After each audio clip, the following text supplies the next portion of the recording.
말씀에 어디에서 빚에서 자유한 자라는 제목으로 신명기 강의 16번째 시간을 하나님 앞에 올려드리겠습니다. 여러분 다 빚지고 살아본 경험이 다 있죠? 빚 안 진 사람, 빚 없이 살아본 사람들도 아마 있을 겁니다. 그죠? 빚지고 살아본 사람.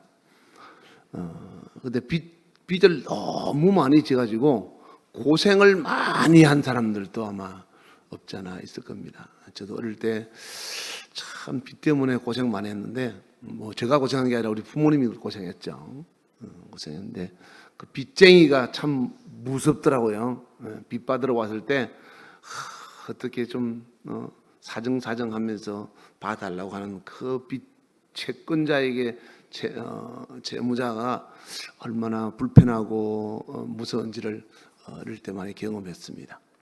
결국 나중에 참 여러 가지 빚지 못할 여러 가지 사정들도 참 많이 생겼는데, 근데 빚지고 사는 것 난 제일 싫어합니다. 그래서 빚 안 지고 싶어서 심지어 다른 목사님이 저한테 밥을 한 개 사줘도 꼭 저는 커피라도 사줘서 그 빚을 조금이라도 감하려고 매를 쓰고, 사랑의 빚도 최대한 안 지려고 이렇게 애를 씁니다. 근데 이제 제가 목회하면서 지고 있는 빚이 있죠. 이렇게 우리 이제 교회가 지고 있는 은행의 빚이 제일 마음에 부담스럽고 불편한 그게 늘 마음에 이렇게 돌멩이 하나 얹혀 있는 것처럼 그렇습니다. 그래서 기도할 때마다 하나님, 교회가 은행의 채무자로서 세상 은행에 하나님의 집이 빚을 지고 살면 되겠습니까? 하나님 제발 특별한 재정의 복을 통해서 이 빚 좀 갚아주십시오 부탁을 하는데, 뭐 여러분들이야 최선을 다해서 하나님께 드리고 있죠. 그렇지만 이제 하나님이 이렇게 해가지고는 언제 갚을지 모르겠으니까 하나님 좀 특별한 은혜를 달라고 그러면 하나님도 특별한 은혜를 주셔서 가끔씩 하나님이 특별한 기적을 베풀 때도 있습니다. 그래서 조금씩 갚아가고 있고, 언젠가는 뭐 하나님 다 하지 않겠습니까? 모자라지 않고 조금이라도 갚아서 나갈 수 있다는 것에 감사한 거죠. 근데 오늘 본문의 내용은 이제 빚지고 고생해 본 사람에 대한 이야기예요. 우리나라 경제 구조가 빚을 안 지고 살 수 없는 그런 경제 구조죠. 지금 나라 경제 자체가 그렇습니다. 뭐 집을 사도 그렇고 차를 사도 그렇고 다 현금 가지고 사는 사람은 그렇게 많지 않고요. 다 대출을 받아서 또 뭘 하더라도, 여러분 핸드폰마저도 다 빚잖아요. 핸드폰도 매달 할부금 갚아 나가잖아요. 그것도 여러분 빚입니다. 그러니까 빚 안 지고 없는, 핸드폰도 현금 주고 사는 사람도 있는지 모르겠습니다. 모르겠는데 대부분 우리는 우리나라 구조가 경제 구조가 빚으로 살아갈 수밖에 없는 그런 구조에 살고 있습니다. 그렇지만 여러분들이 성경은 꾸는 자가 되지 말고 꾸이는 자, 그러니까 빌려줄 수 있는 사람이 돼야지 빌리는 자가 되지 않도록 하라라고 그러죠. 그래서 가능한 한 여러분들이 빚을 지지 않도록 여러분들 최선을 다해서, 수입이 많으면 많이 쓰면 되겠죠. 근데 수입이 적으면 지출을 줄이고, 어디에서 내가 지출을 줄여야 될지를 과감하게 끊어서 여러분 최대한 빚을 지지 않도록 살도록 노력해야 됩니다. 오늘 이제 본문의 내용을 보면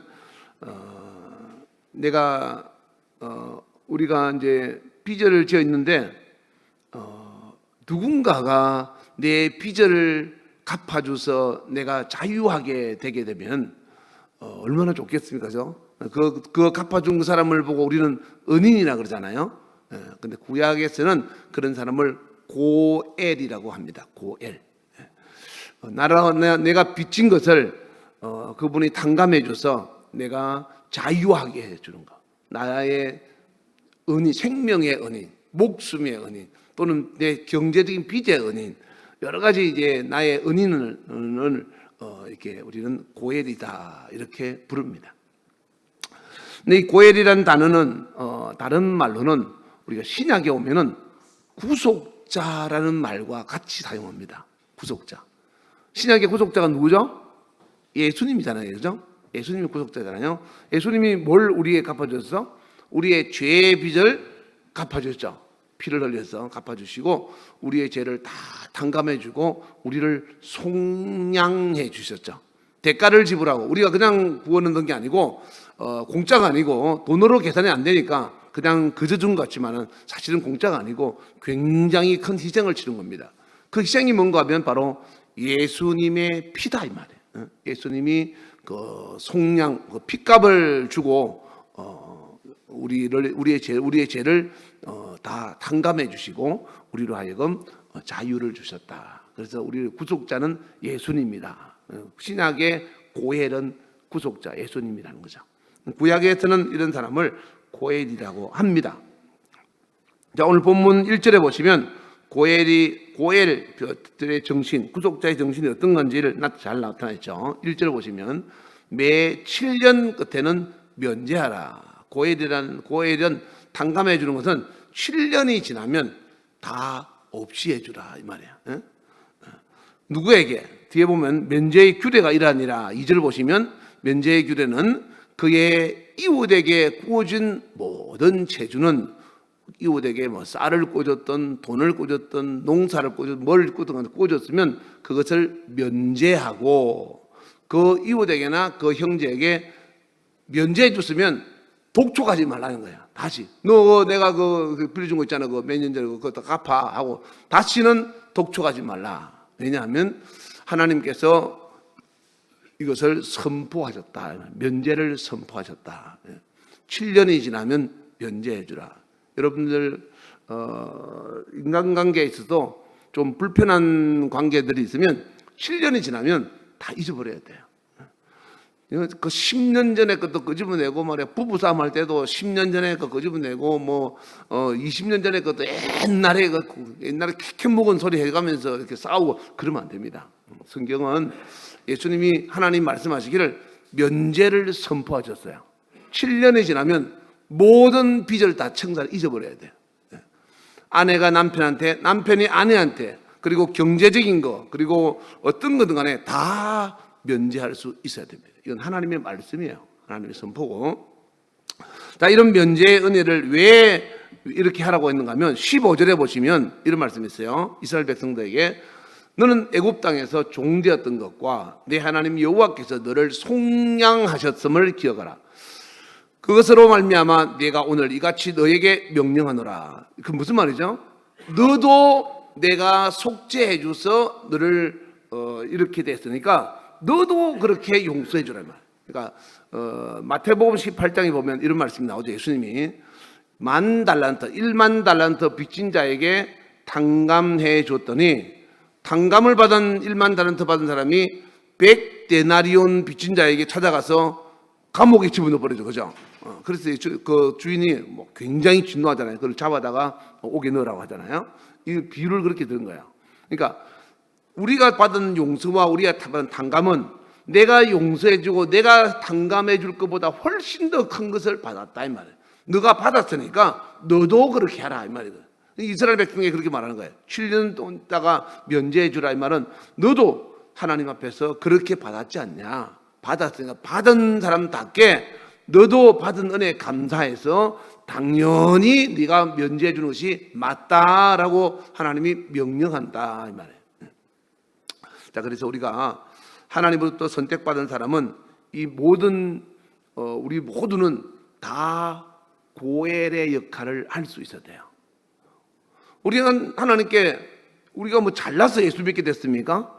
우리가 내가 잘나서 건강하고 내가 잘나서 돈을 벌고 내가 잘나서 그런 게 아니고 하나님의 은혜 가운데서 내가 오늘에 있게 되었다라는 사실을 믿는다면 나에게 빚진 사람도 그렇게 할 수 있어야 된다 이 말이에요. 응? 예를 들어서 남편과 아내 사이에서도 부부간에 가도 마찬가지예요.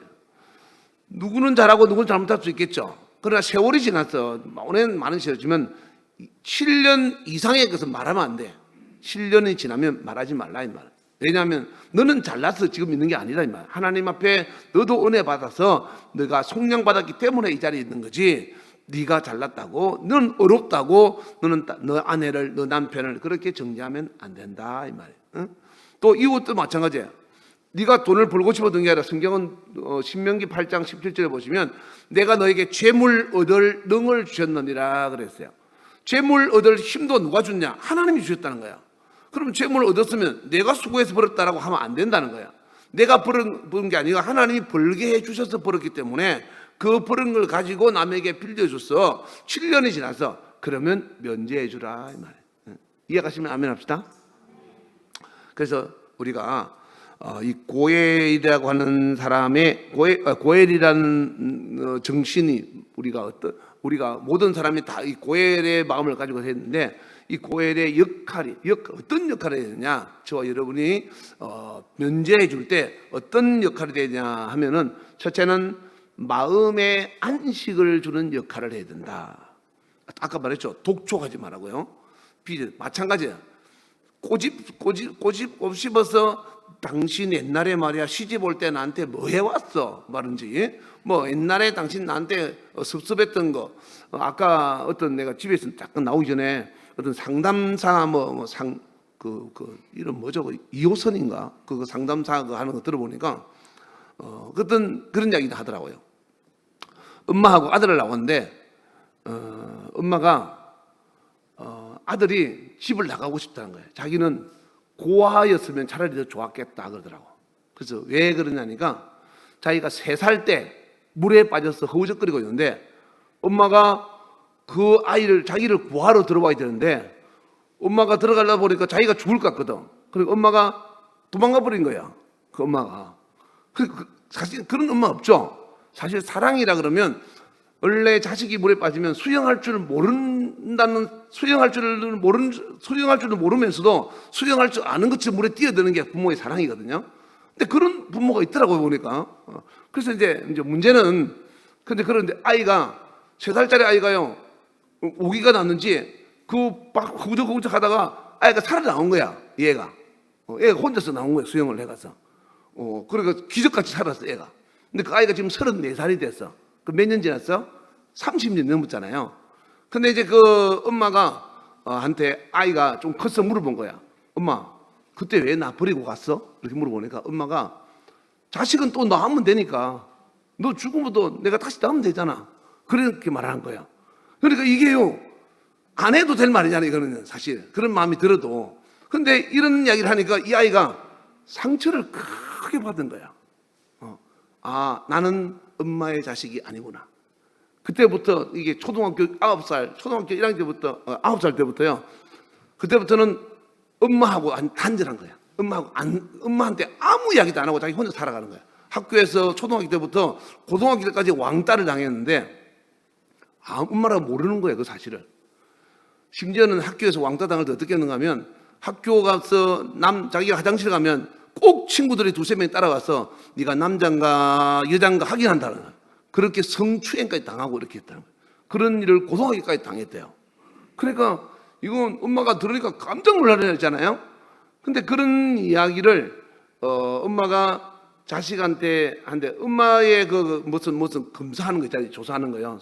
글자 쓰고 뭐 하는 숫자 쓰고 하는 거 하는데 엄마는 다 좋아. 엄마는 다 아무 문제 없어. 긍정적이야. 괜찮고 좋고. 근데 문제는 이 아들이 문제인 거야. 알고 보니까. 엄마가 던지는 말, 엄마가 하던 이거를 이 아들이요. 가슴에 너무 새겨가지고 엄마한테는 엄마가 우는 거, 부부 싸움을 오랫동안 했기 때문에 엄마가 우는 게 싫었기 때문에 엄마가 우는 일은 엄마한테 절대 말을 안 하는 거야. 그래서 혼자가 안고 혼자가 고민하는 거야. 그러니까 이건 나중에 그 상담사가 그런 얘기 하더구만요. 그러니까 앞으로 3년 동안 떨어져 살 때 엄마한테 연락을 딱 끊고 살아가더라고. 그러니까 부모 때문에 네가 상처를 받고 네가 힘드니까 부모하고 딱 끊어서 3년 동안 연락도 하지 말고 살아라. 그러니까 아들이 1년이면 된다고 그러니까 필요 없다. 그런 소리 하지 말라면서 3년 딱 살아라고 그러더라고. 그러니까 엄마 보고도 앞으로 아들한테 짐을 지우지 말라니까 노래 가겠다니까 노래 같은 소리 하지 말라 그러더라고. 노래 같은 소리 하지 말고 그렇게 하라고 강조하더라고. 그러면서 뭐라는데 내가 보니까 이게 이제 그 아이가요 어떻게 초등학교 9살부터 그렇게 살았냐라고 물어보니까 힘들 때마다 교회를 갔대. 교회 가서 뛰놀고 교회 가서 울고 교회 가서 생활해. 그렇게 이겼대. 근데 보면서 참 쟤는 기적 같은 하나님의 은혜. 그러니까 그 상담사가 그 아이 보고 고맙다 그러더라고. 너무 잘했다고. 그렇게 살아온 것이 기적같이. 그러니까 내가 보니까 하나님의 은혜로 살아온 거야. 그런데 이제 문제는 마음에 새겨진 상처가 너무 오래 가는 거야. 그게 자기 병이 돼버린 거예요. 그래 들으면서 생각했어요. 이 참 인간이라는 것이, 하나님은 회개하면 우리가 망각의 능력이 있어 우리 죄를 기억하지 않잖아요. 근데 인간은 이 작은 상처를 너무 크게 갖고 있는 거예요. 상처를 자기가 스스로가 생각하면서 점점 상처를 키우는 거예요. 그러니까 받은 좋은 아름다운 추억은 다 잊어버리고 상처만 엄청 크게 부풀려가지고 추억은 작아지고 시간이 지날수록 상처는 커지는 거지. 그러니까 그 사람 이렇게 생각하면, 또 그 일을 이렇게 생각하면 그게 눈물 나고 그게 막 고통스럽고 그런 거지. 그거를 여러분이 하나님의 사랑을 크게 생각하고 내가 받고 있는 현재 좋은 일들을 생각한다면 과거에 아팠던 건 자꾸 지우려고 생각해야 돼요. 그리스도인은 가지고 있으면 안 돼요. 망각의 능력은 하나님만이 있지만은, 인간은 망각의 능력은 없지만은 안 좋은 거 생각하면, 제가 이야기했죠 지난번에, 트로트 보고 나면 트로트 생각난다고. 트로트 생각나면 일부러 의도적으로 찬송을 불러야 하는 것처럼 여러분 마음속에 부정적인 생각, 누가 미워지는 생각, 나쁜 생각이 자꾸 들면은 이걸 자꾸 좋은 쪽으로 바꿔야 돼. 좋은 생각을 하든지 좋은 사건을 생각하든지 해서, 그리고 좋지 못하고 자꾸 잊어버리는데, 여러분 마음속에 좋지 못한 상처가 쌓이면 결국 누가 병이 되면 여러분 마음에 병이 되는 거예요. 용서를 못하면, 용서를 못 받아야 될 사람이 상처가 받는 게 아니고 용서를 못하는 그 사람이 더 병이 된다니까. 그러니까 여러분 마음속에 상대방이 나한테 섭섭하게 하고 나한테 힘들게 하는 것을 자꾸 잊혀져 가요. 지워져야 돼. 그게 그리스도인이에요. 예수 안에서. 여러분 만약에 보세요. 오늘 저녁에 여러분이 죽을 지 생겼어. 오늘 집에 가면 하나님이 여러분 음성이 들려. 이사야처럼, 히스기야처럼 하나님이 찾아와가지고, 얘야 오늘 밤 12시에 너 죽을 거다. 가족들한테 하고 싶은 말씀 해라. 한다면 여러분 어떻게 하겠습니까? 하나님 나 다 이해하는데요, 이 사람은 절대나 용서 못해요. 이 사람은 이 일은 절대 이럴 수 없어요. 그러겠습니까? 그러면 어떻게 됩니까? 마태복음 18장 35절에 그러면 너도 나에게 용서받지 못해. 그러면 너도 내가 너를 이해하지 못해. 한다면 너희가 각각 마음의 중심으로 용서하지 못하면 하늘에 계신 천부께서 너희에게 그렇게 하라고 했잖아요. 성경에 말씀했잖아요.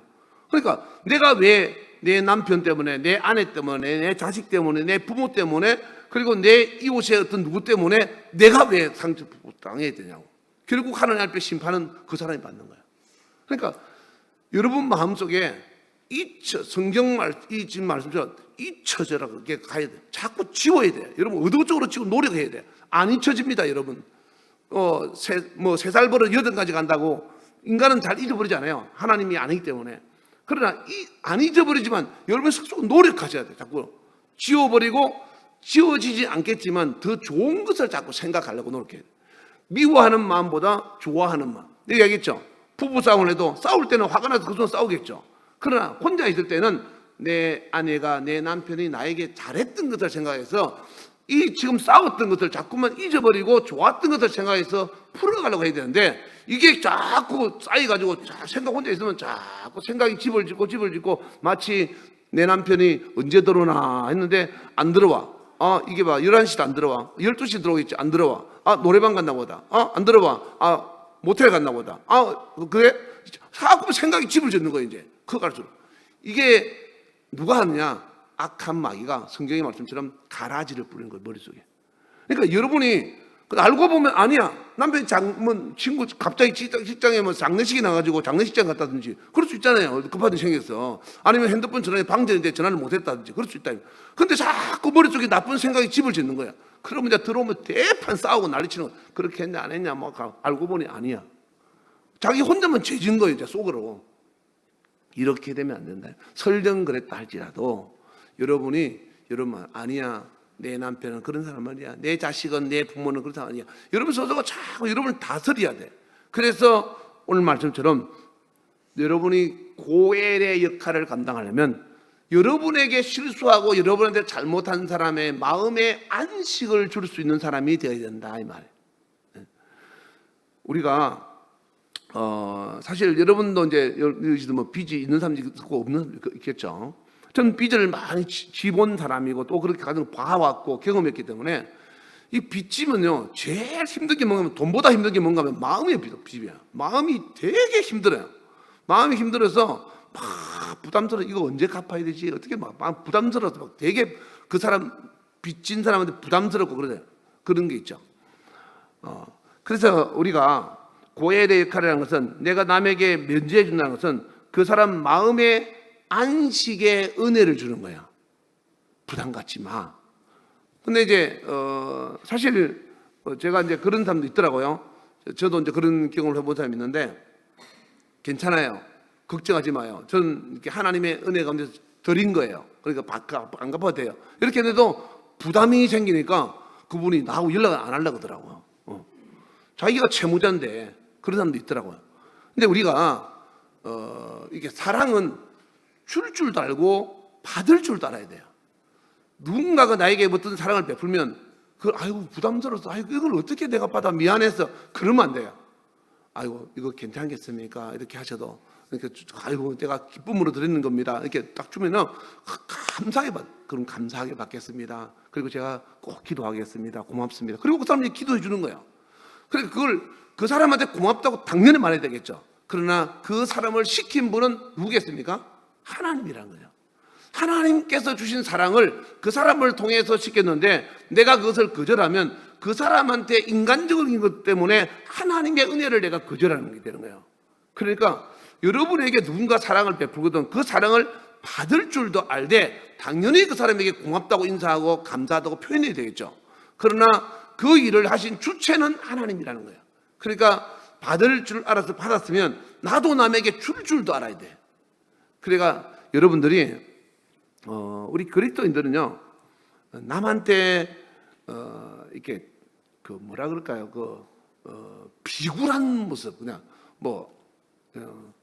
사람이 없다 보면 막 저 사람이 돈 있으면 막 밥 한 끼라도 사줄 것 같고 야 네가 커피 한 사고 일부러 장난 삼아서 말하고 그러잖아요. 그러면 안 돼요.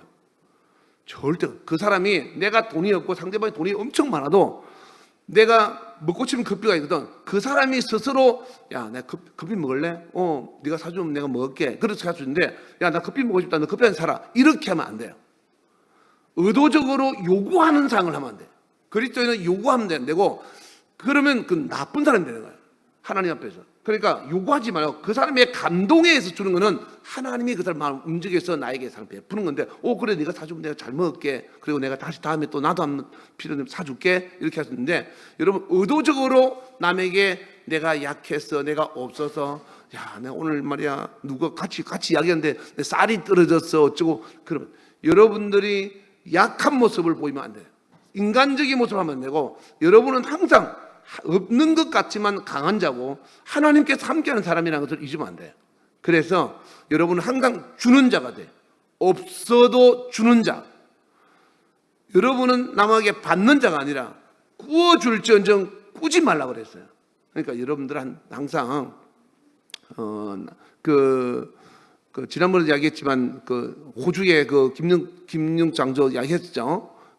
그 장로처럼 호주에서 사회복지 그걸 돈 주니까 나 이거 안 받는다고. 내가 이 나라 먹이 살려고 하는데 내가 이거 왜 받느냐고. 그랬더니 하나님이 그 사람에 복을 줘가지고 오히려 그 나라에서 제일 11조 제일 많은 사람이 됐다고 하는 것처럼. 그러니까 여러분들이 자꾸 이렇게 주려고 하는 마음, 내가 하나님으로부터 받아서 뭔가 하나님의 은혜를 하려고 하는 이런 마음이지 이렇게 베풀어주는 사람, 이런 고엘의 역할은 남에게 안식을 주는 사람이 되어야 되는데 내가 남에게 부담을 주는 사람이 되면 안 된다 이 말. 남이 주는 거는 괜찮지만 내가 달라고 해서 받는 거는 그건 어려운 거예요. 그래서 항상 저도 어디 누가 같이 가서 밥 먹으러 가면 항상 제가 먼저 밥값을 내려고 그래요. 그러면 아니요 목사님 제가 내겠습니다. 그럼 그래 네가 내겠다면 네가 내라. 그럼 내가 다음에 또 내가 커피라도 사마 이렇게 하는데 먼저 항상 내가 그 사람한테 그런 거 비치고 싶지 않아요. 그러니까 우리가 없어도 내가 넉넉해서가 아니라 없어도 남한테 부담을 준 사람이 아니라 남에게 안식을 주는 그런 사람이 된다. 그게 성경이 말하는 고엘의 역할이에요. 그래서 여러분들이 다른 사람에게 안식을 주는 그런 역할을 하는 고엘의 사람이 되기를 주의 이름으로 축원합니다. 두 번째, 오늘 본문 13절 볼까요? 13절 보시면 6년 동안 주인을 위해서 일한 종이 있었어요. 그 종이 이제 드디어 7년이 됐습니다. 그럼 이제 7년째 놓아줘야 되잖아요. 종을 놓아줘야 돼요. 6년 동안 일한 종한테 7년째 안식년이 되어서 놓아줄 때 주인이 어떻게 처사를 하는지 보면은 주인이 그 종을 넣어줄 때 빈손으로 보내지 말라 이렇게 됐어요. 빈손으로. 그리고 14절에 보시면 내 양무리 중에서 다장마당에 포도주 틀에서 그에게 어떻게 주라고요? 후하게 주라는 거예요. 왜 그 사람이 종이 됐냐 하면 없어서 종이 된 거예요. 없어서 자기 몸으로 때우기 위해서 그 집이 종이 된 거예요. 7년 동안 6년 동안 종로로 됐어요. 그 7년째 그 사람에게 자유를 주는 거예요. 너 탕감 다 했다. 보내주는 거예요. 보내줄 때 그냥 보내지 말고 너네 집에 있는 재산 중에서 많이 떼줘. 후히 주라는 거예요. 후히. 다른 성경에 보면 듬뿍 떼어서 내어줄지라 이렇게 되어 있어요. 이 말을 후히 준다 이 말을 갖다 듬뿍 떼어서 내어줄지라. 왜 그러냐면 이 사람이 나가서 몸만 나가면 또 없어서 또 종이 되잖아요. 그러니까 또 종이 안 되도록 하기 위해서 그에게 후히 주어서 그 사람으로 하여금 다시 시작할 수 있는 자립할 수 있는 역할을 해주라 이 말이에요. 이해가시면 아멘 합시다. 첫 번째는 그 사람의 빚을 탕감해 주면서 그 사람에게 마음의 안식을 주는 것. 그 사람의 잘못을, 그 사람의 빚을, 그 사람의 모든 실수를 잊고 기억하지 않고 말하지 않음으로 말미암아 그로 하여금 마음의 평안을 주고 그래 용서받았구나. 내가 다시는 그런 일 안 해야지. 스스로가 깨닫게끔 하라는 것이고, 두 번째는 용서해주고 베풀어줄 때 자립해서 스스로 일을 할 수 있도록 해주라는 거예요. 스스로 일을 할 만큼 그 사람에게 풍성하게 베풀어 주라라고 이야기를 하고 있거든요. 근데 우리가 이 남의 다른 사람에게 자유를 줄 때 그 사람에게 배려를 할 때 그 사람이 스스로 일어나서 혼자서 뭔가를 할 수 있도록 멘토 역할을 하는 것은 굉장히 중요합니다. 그래서 내가 누군가에게 내가 이렇게 섰다면 나도 다른 사람을 세울 수 있는 사람이 되어야 된다라는 거죠. 그래서 고엘의 첫 번째 역할은 사람의 마음에 짐을 내려놓도록 마음의 안식을 주는 역할이고, 두 번째는 그 사람에게 그냥 용서가 아니라 그냥 이해 보내주는 자유가 아니라 그 사람을 하여금 자립할 수 있는 도움을 주는 역할을 하라 이 말. 도움을 주는 역할. 여러분 어떤 사람이 차비가 없어가지고 여러분 길에서 밤중에 여러분을 만났어요. 그럼 그 사람한테 차비가 얼마가 필요합니까? 그러면 5,000원이 필요합니다라고 했어요. 그러면 5,000원만 주면 차비 받겠다 못하잖아요. 그럼 가다가 또 돈 떨어질 수 있잖아요. 그러면 가다가 이제 차가 편 떨어져서 잠을 자게 될 수도 있고 하니까 그럴 때 여러분이 스스로 이건 하나 예를 든 거지 않은가요? 차비와 더불어서 그 사람이 차에서 내렸을 때 식사 시간이면 식사할 수 있는 밥값이나 잠을 잘 수 있는 숙소비 정도 이렇게 여유 있게 그 사람으로 하여금 해주라 이 말. 자유를 주되 그 사람으로 하여금 스스로 일어나서 뭔가를 할 수 있는 그런 역할을 하는 것이 바로 고엘의 역할이다라는 거죠. 오늘 성경은 그렇게 이야기를 하는 거예요.